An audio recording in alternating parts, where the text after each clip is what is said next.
ambaye anafahamika kwa jina la Joyce Mbaga, wengi mnamjua kama Nicole, kama ambavyo mnajua kwamba amehusika na matukio mengi sana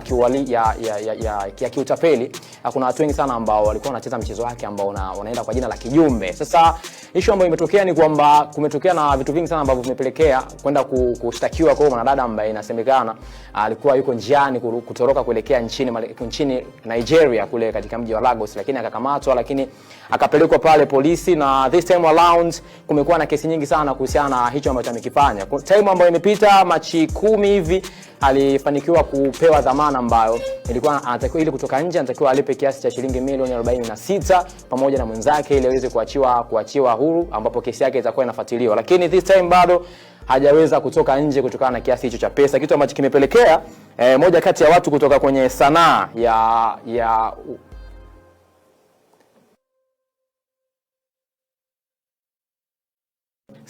kutoka kwenye sanaa ya maigizo nikiwa na maana ya Bongo Movies, ambaye anafahamika kwa jina la Steve Nyerere, baada ya kutoka wazi na kusema kwamba amepokea simu nyingi sana kuhusiana na kwamba kwa nini wameshindwa kujitokeza kwenye kwenda kumsaidia, aidha kwenye kumsaidia pesa, licha ya kuwa story nyingi sana, kwa sababu yule mwanadada anajiita mwenyewe bilionea, ana pesa nyingi, ana mali nyingi sana. Lakini this time ni kwamba ameshindwa kutoka nje kwa dhamana milioni 46, kitu ambacho kimemfanya Steve Nyerere atoke nje na kwenda kusema kwamba